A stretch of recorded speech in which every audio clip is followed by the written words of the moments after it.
Thank you.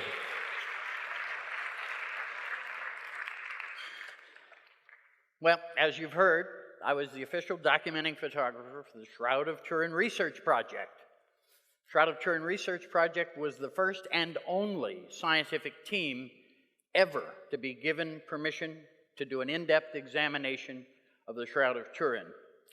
So there it is. That's that piece of cloth that got into my life 35 years ago. Well, as a professional photographer, I specialized in scientific, medical, and technical kinds of issues. So I had the skills and the qualifications that were necessary to be a part of the team that examined the shroud. But when they, excuse me, when they first asked me to do this, first thing I said was, no, no way. And why did I refuse? Well, the answer is simple.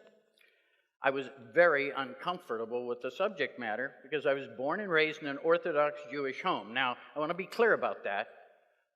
I am not a practicing Jew at this point in my life, but I was for that first 13 years. Both my parents immigrated to America from Poland, and when they were little kids, just before World War II.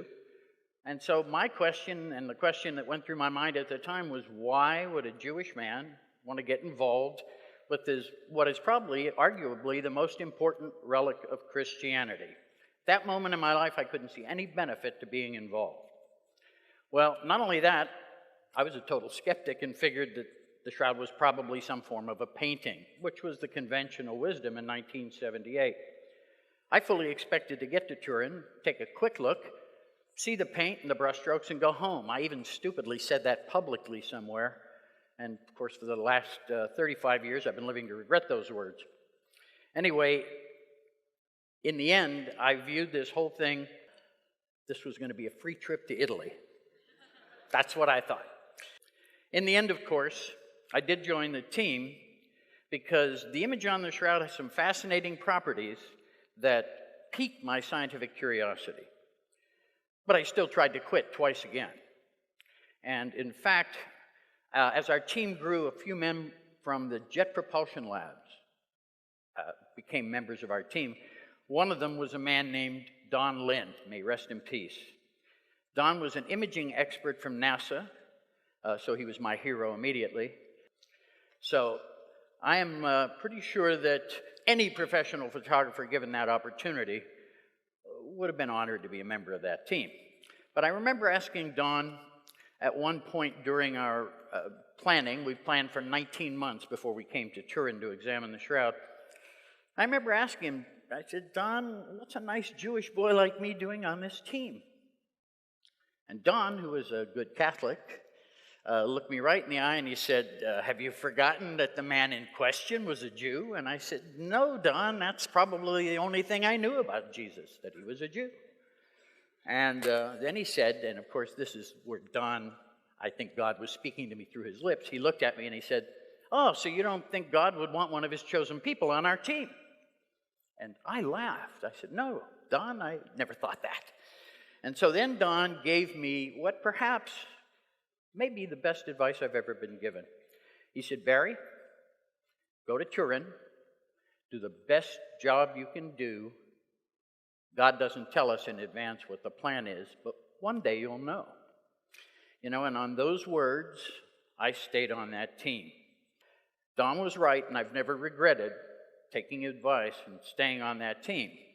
Now, the tests we performed went on over the years that we did it and then evaluated it, went on to ultimately prove that the shroud was not a painting, not a scorch, or not a photograph. These were the kind of conventional wisdom things that people had. And so all the tests that we planned basically were to test for those kinds of things. At the end of our team, at the end of our 3 years, we published our work in peer-reviewed scientific journals. But ideally, we went there to answer the question, how is the image formed? That was our primary purpose. And in the end, however, we could not determine an image formation mechanism that could make an image with the properties on the Shroud of Turin. Our collective work still forms the primary database of literature that exists in the peer-reviewed science that points to the authenticity of the Shroud of Turin. However, even with all that, it still took another 18 years before I was convinced. But in 1995, after years of actually resistance on my part, world-renowned blood expert Dr. Alan Adler, who was truly maybe the foremost blood expert in the world, and also Jewish, I might add, was on the phone with me, and he answered the final question that had kept me from accepting the Shroud as authentic. I was on the phone with him. I wasn't convinced the Shroud was real because the blood on the Shroud is still red. And old blood is supposed to turn black or brown, sometimes just within a matter of hours. And that really stopped me. Al then looked at me over the phone. He didn't look at me, but he spoke to me and he said, Barry, he said, I'd found this large amount of bilirubin in the blood. Now, somebody who's been tortured, like Jesus was, beaten the night before in the Garden of Gethsemane, then the next day scourged and ultimately capped with a capper crown of thorns, ultimately crucified and speared. People who have been tortured that way usually go into shock. The liver floods the bloodstream with bilirubin, and Al told me that blood of that nature stays red forever. Suddenly and unexpectedly, I realized that the last bit of evidence had come in, and I had no choice but to accept that the Shroud was authentic. So I was left with only one conclusion, that this cloth could only be the authentic burial shroud of the historic Jesus. There were probably 1 billion people on this planet who had more right to be in that room than I did.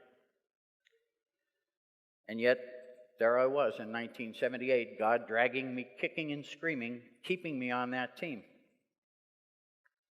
And at that moment in time, I realized that it brought with it a great responsibility, this privilege I had been given. And it was something of an epiphany because I finally came to realize that I wasn't in that room for me. I was in that room for you. Now, I knew the truth about the Shroud and was frustrated because my Christian brothers and sisters were not getting that truth. And to me, all of our team members had always been doing this simply about the truth. I truly believe that only God would think to choose a Jewish man who had no emotional attachment to Jesus, who was a total skeptic, and with a pretty negative attitude, I might add, and put him on that team.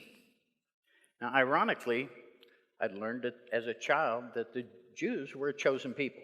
I've heard that since I was a little kid. I never felt very chosen. But now I do. Because of the Shroud, for the first time in my life, I get it. And yet, all God asked me to do, and it was very simple, tell the truth, Barry. Isn't it funny how God always seems to pick a Jew to be the messenger? I'm the messenger. So with that thought, all I can say, how many Jews can claim that it was the Shroud of Turin that brought them back to their faith in God? I can. Thank you.